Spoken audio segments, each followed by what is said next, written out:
केवल ये देखें संत आए कि नहीं, वैष्णव आए कि नहीं, ब्राह्मण आए कि नहीं। और जैसे संत वैष्णव ब्राह्मण ठाकुर जी को दिखाई देते हैं, तो ठाकुर जी उनको, अरे तुम यहां डोल रहे हो, परिचय नहीं है, ऐसी बात, अरे आप यहां डोल रहे हो। सामने वाले कहें, अरे भैया तुम कौन? अरे नेक्सस लाला, अरे भैया तू हमें जाने। बोले अरे तुम्हें ही तो खोज रहा हूं मैं सवेरे थे। बोले हमें खोज रहा हो भैया, काय को? अच्छा एक बात बताओ, तुम कहां से आए हो? बोले हम तो अयोध्या से आए हैं। बोले अयोध्या से आए हो, तुमने कभी सवेरे से पाए हो? बोले ना कछु ना पाओ, यही मारे तो मैं डोल रहा हूं। यशोदा मैया तुम्हारी बात निहार रही है, 56 भोग बनाए माने, चलो जल्दी नंद भवन पहुंच जाओ। बोले यशोदा मैया हमारी बात निहार रही? बोले हम बे सुबह, अब जल्दी करो मां, सब संतन को भोजन है, रो जल्दी पहुंच जाओ।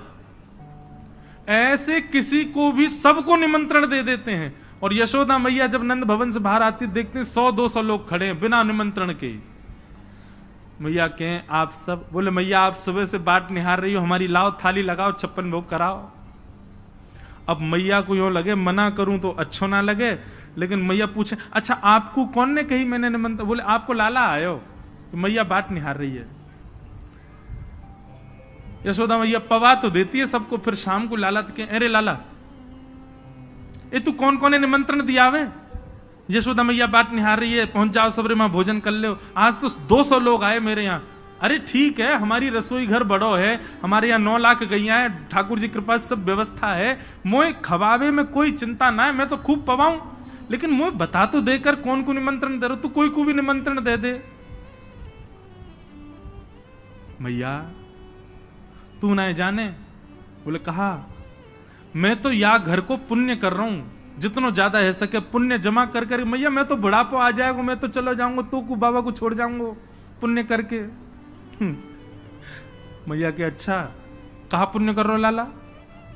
बोले मैया देख ये संत ब्राह्मण ये साक्षात भगवान को मुख हैं, जब इनके मुख में हम कछु अन्न दे में, मक्खन दे में या कछु भी इनको पवामे तो ऐसा समझने से साक्षात नारायण पा रहे हैं।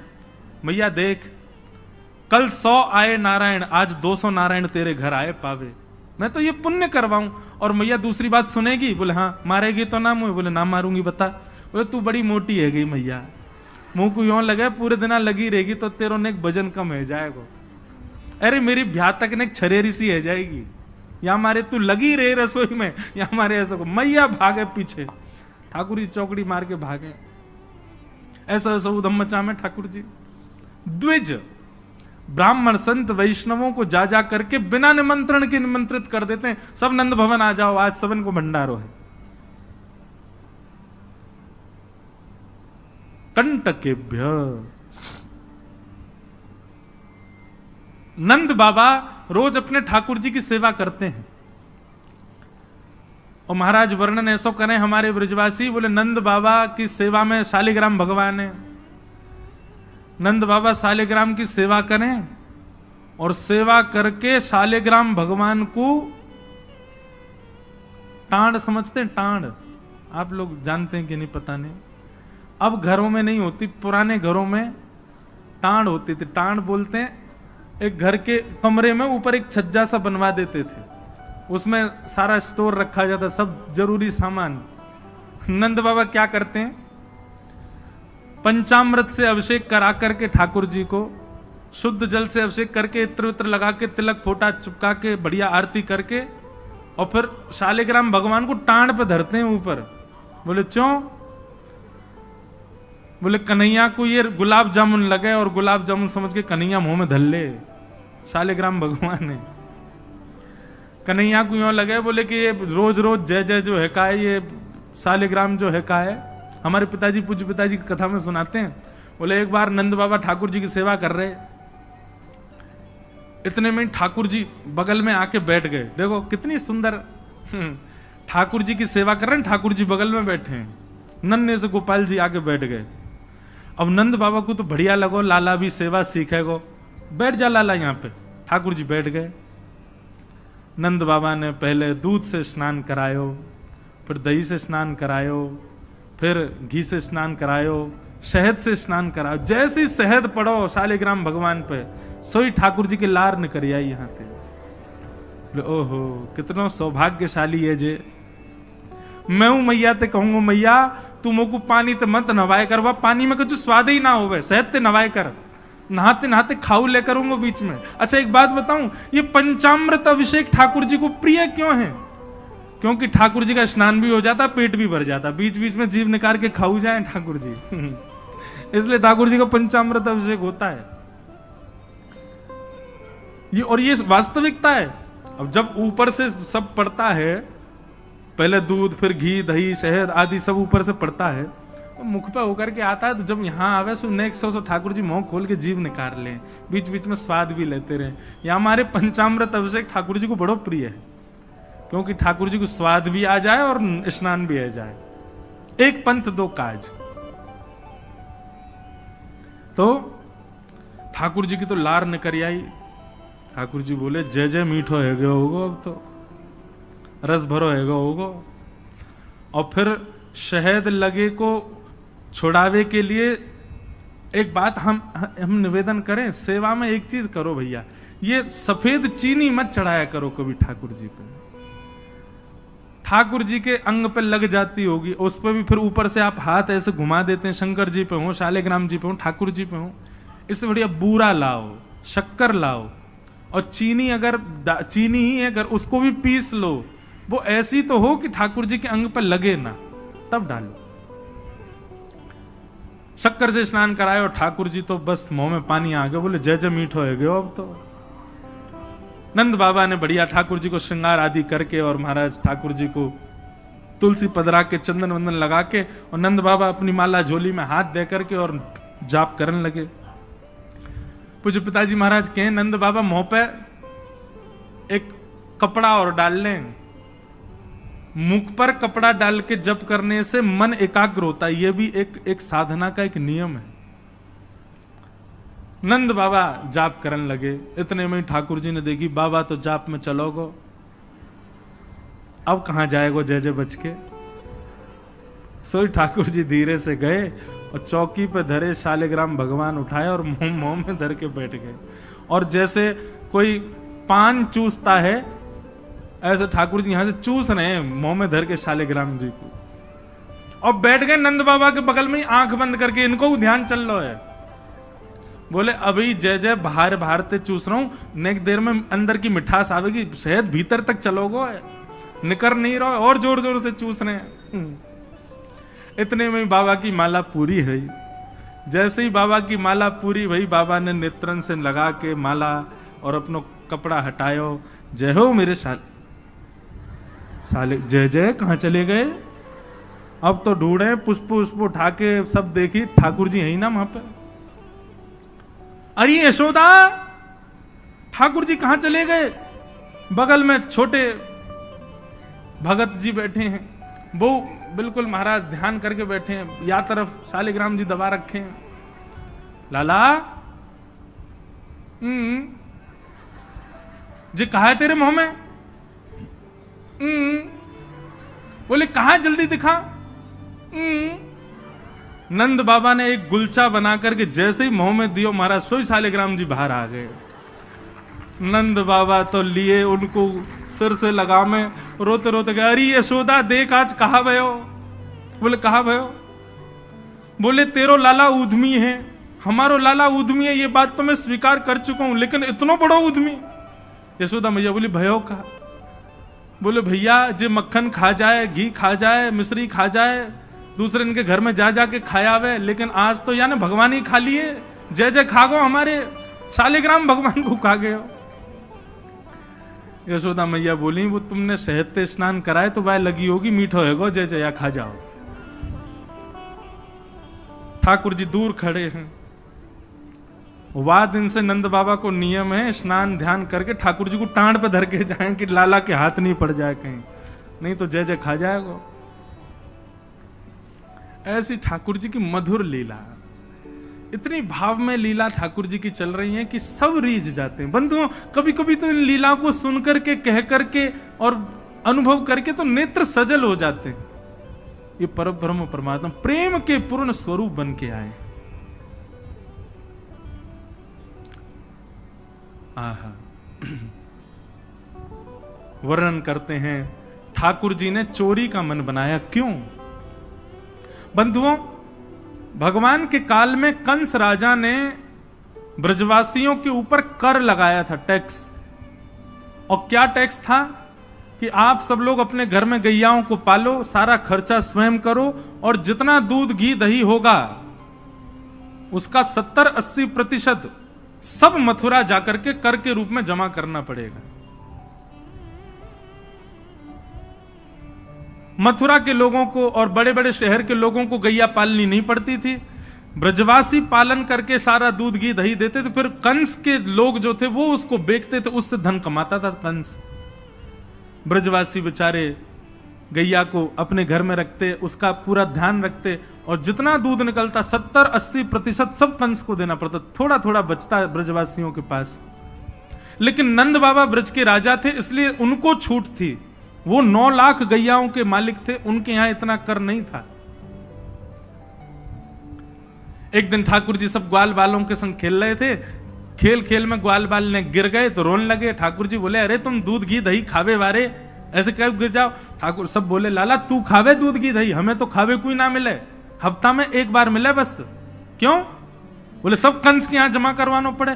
तब ठाकुर जी ने मन बनाया कि भैया ये दूध घी दही हमारो धन है, और ये साक्षात अमृत है, ये राक्षस के पास नहीं जाना चाहिए।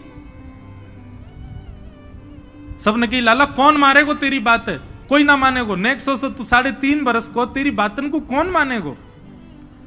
ठाकुर जी बोले, बड़े है कि तो सबन को माननी पड़ेगी, लेकिन अभी से मुंह को रोक तो करनी पड़ेगी। तो क्या करें?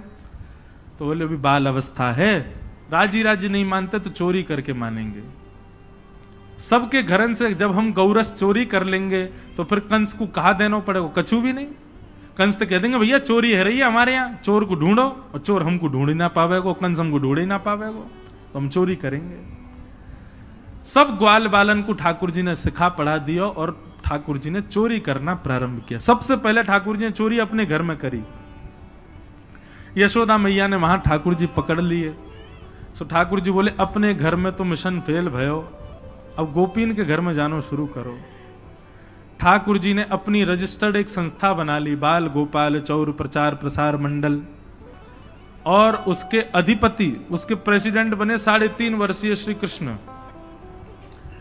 जैसे ही कोई बालक ब्रजमंडल में जन्म लेता है, तो जैसे बालक जन्म लेता है तो रिश्तेदार नातेदार आते हैं, उसके बाद फिर आशीष देने वाली एक प्रजाति के लोग भी आते हैं, सब घरों में आते हैं। और जब सब चले जाते हैं तब बाल गोपाल चौर प्रचार प्रसार मंडल आता है, और वो मंडल आकर के साथ में गौरज लेकर के आते हैं ठाकुर जी, गौ के खुर की रज, और उस रज से उस बालक का तिलक कर देते हैं। तिलक का करें? बोले 3 साल और इंतजार है, फिर ये हमारी मंडली में जे भी आ जाएगा, जे भी हमारी तरह चोर बनेगा। उसका जन्म लेते ही उसका रजिस्ट्रेशन कर जाते हैं ठाकुर जी। बड़ी अद्भुत लीला है ब्रज की। आहा, ठाकुर जी दूसरे के घरन में जाके चोरी करने लगे। ऐसा ऊधम, ऐसा उत्पात पूरे गोकुल में, महाराज नाक में दम है गयो। सब गोपी परेशान है गई, सास ननद डांट रही हैं, पति डांट रहे हैं, अरे कंस काउदना हमारे यहां सैनिक भेज के मरवा देगो, हमारे यहां से इतने दिन से मक्खन नहीं गयो है। गोपियां सब चिंतित भी होती हैं, लेकिन सबको अच्छा भी लगता है, कन्हैया आके चोरी करते हैं। तभी उन गोपियों में एक गोपी थी, उसका नाम था प्रभावती। प्रभावती गोपी एक दिन सब गोपियों से बैठ करके चर्चा, सब गोपियां कह रही थी, मेरे घर की तो ऐसे कर गो, मेरे यहां तो ऐसी मटकी फोड़ गयो, मेरे यहां ऐसा माखन चुरा गयो। प्रभावती व्यंग में हंसने लगी, हंस करके बोली, आज तक मेरे यहां दृष्टि भी नहीं डाली उस कन्हैया ने। अरे तेरो घर कैसे बच गयो? बोले, अरे कन्हैया को अपने प्राण प्यारे होंगे तो मेरे घर के आसपास भी नहीं आवेगो, वो जाने ना है मेरो नाम प्रभावती है। अब ये बात गोपी कह रही थी सब सखियों से, इतने में ही वहीं एक बालक था, वो ठाकुर जी का मित्र था। वो ठाकुर जी के पास दौड़ो दौड़ो गए, वो लाला, एक गोपी है प्रभावती वाने यूं कहिए, लाला को अपने प्राण प्यारे होंगे तो आवेगो मेरे यहां चोरी करवे, मेरे यहां आ ही ना सके, प्राण प्यारे यही मारे ना आवे। ठाकुर जी बोले हमको चुनौती दे रही है? बोले हम बे लाला तू को चुनौती दे रही है। बोले अगलो धावो यही के घर मारनो है। सबसे पहले तो ठाकुर जी ने प्रभावती के देवर को अपना सखा बनाया। देवर कितना बड़ा, वो भी छोटा सा ही था। ठाकुर जी ने उसको अपना सखा बनाया। सखा बना करके उसको बेला फुसला करके बढ़िया उसको बढ़िया मक्खन वक्खन खवा के अपने पक्ष में कर लिया। ठाकुर जी बोले ए सुन, तेरी भाभी प्रभावती एक दिन चुनौती दे रही कि कन्हैया मेरे यहां चोरी करके दिखाए। प्रभावती का देवर बोलो लाला बता कहा करनो? बोले जा देना तेरी भाभी बढ़िया वारो मक्खन निकारे, बस तू संकेत कर दियो, और जब वो जमुना जल भरवे जावे घर में कोई नहीं हो वही समय हमारा आक्रमण होगो। ठीक है। प्रभावती ने एक दिन बढ़िया मक्खन निकारो और महाराज मक्खन निकाल करके छींके पर टांगो, और वो बालक ने देख लिया, दौड़ करके ठाकुर जी के पास बोले आज भाभी ने मक्खन निकालो, आज ही चलो लाला। बोले हाँ आज चलेंगे। प्रभावती यमुना जल भरने के लिए गई। ठाकुर जी उसके यहां प्रवेश कर गए, और प्रवेश करके महाराज चार के ऊपर तीन के ऊपर दो के सबसे ऊपर ठाकुर जी, और ठाकुर जी लेकर के बढ़िया मक्खन खाने लगे। मक्खन दूसरे इनको पवान लगे कि मरकान भोक्षण विभजति सचेन नात्रिभांडम भिन्नति। स्वयं पाते हैं, ग्वाल बालों को पवाते हैं, और जब सब पा लेते हैं तो फिर मरकान भोक्षण संग में बंदर और चलते हैं उनको भी पवाते हैं। लेकिन प्रभावती के यहां इतना मक्खन था, ठाकुर जी का भी पेट भर गया, ग्वाल बालों का भी भर गया, और सब बंदरों का भी पेट भर गया, लेकिन मक्खन अभी पूरा नहीं हुआ, खत्म नहीं हुआ। ग्वाल बाल बोले लाला मक्खन तो अभी बहुत सारो बच गो। ठाकुर जी बोले ये प्रभावती हमको बड़ी चुनौती दे रही ना, याकू ने मजा तो चका जाए। सो कहा कियो। ठाकुर जी ने एक हंडी लई, एक लठ लियो, और वहां से वह हंडी को फोड़ दियो, जितना मक्खन हो सब नीचे गिर गयो, और वह मक्खन को चौका लगा गए, पोंछा कर गए पूरे घर में। एक एक कोने पे जाकर के मक्खन रह नहीं जाए कहीं भी, और पूरे में बढ़िया चौका लगा करके, और ठाकुर जी अपने ग्वाल बालों के संग अंधेरे में छुप के खड़े है गए। बोले देखियो अब मजो आवेगा, प्रभावती आवेगी। प्रभावती आई, सिर पर दो मटकियां बड़ी अचक अचक करके चल रही थी, संभल के चल रही थी। जैसे ही माने द्वार खोलो, और द्वार खोलते ही अपना पाम भीतर धरो, इतने में ही भोपाल शताब्दी की तरह ऐसी रिपटी महाराज, ऐसी रिपटी सिर में लगी, कमर में लगी, हाथ पाम बाकी सब रहे कह गए, और गिरी सो गिरी। यमुना जल मिल गए मक्खन में तो और चीकनो हो गया, अब वो उठ ही नहीं पा रही है, जैसे उठे फिर गिरे, जैसे उठे फिर गिरे। और ठाकुर जी ताली बजा बजा के हंसे, सब ग्वाला के लाला आज तो बड़े मजे आए, आज तो बड़े मजे आए। मेरी भाभी कहा कह रही कन्हैया को अपने प्राण प्यारे यहाँ हमारे ना आवे, अब तो को तेरे प्राण प्यारे होंगे ना तो कभी हमको चुनौती नहीं देगी। और ठाकुर जी भाग गए। प्रभावती महाराज जैसे तैसे रिपट रिपट के बाहर आई, और जाके सीधे यशोदा मैया के पास पहुंच गई, और जाके बोलने लगी, बोले मैया अपने लाला संभाल ले, नहीं तो काउदना हाथ दिखा दूंगी याकू में। ऐसा उधम मचावे, देख मेरी कोहनी टूट गई, कमर टूट गई, ऐसा उधम मचा के गयो। यशोदा मैया बोली तुम गोपिन पर कछु काम ना है, 24 घंटा मेरे लाला के पीछे पड़ी रहो, काउदना रंगे हाथ पकड़े तो आइयो, नहीं तो कभी मुख मत दिखाइयो अपनो। प्रभावती बड़ी चिंता में है, बोले ठाकुर जी को रंगे हाथ कैसे पकड़ूं।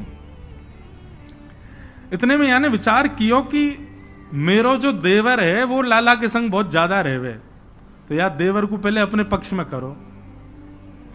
ये देवर कभी ठाकुर जी के पक्ष में जा रहा हो, कभी प्रभावती के पक्ष में। प्रभावती ने एक दिन वाकू दिखाते भय मक्खन निकारो, आज तो धोरी गैया को मक्खन है, इतना मधुर मक्खन है, और या से तो आज मैं शाम को बढ़िया रोटी बनाऊंगी, घी बना करके सबको पवाऊंगी, अब बढ़िया मक्खन निकारो।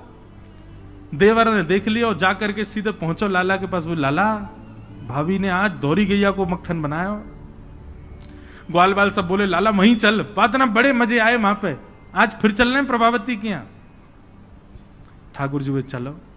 अब प्रभावती ऐसा दिखा करके गई कि वो जमुना जल भरने चली गई है, ठाकुर जी ने देख लिया प्रभावती जमुना जल भरवे गई है, लेकिन जैसे ही ठाकुर जी वाके घर की ओर भागे, प्रभावती दौड़ करके पीछे के द्वार से गई और खिड़की में होके भीतर घर में आ गई और चुपचाप खड़ी हो गई अंधेरे में, हाथ में बड़ा डंडा लेकर के।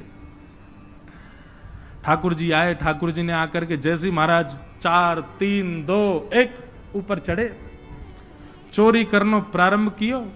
ठाकुर जी जब पूर्ण रूपेण व्यस्त हो गए चोरी में, तब प्रभावती अपना डंडा लेकर के निकली। दारी क्यों तुम्हें बताऊं। और जैसी प्रभावती आई, महाराज नीचे वाले सबसे पहले भागे, और नीचे वाले भागे तो ऊपर वाले सब गिर गए, ठाकुर जी लटक गए ऊपर। अब बाकी के सब तो वहां से भाज गए, ठाकुर जी रह गए।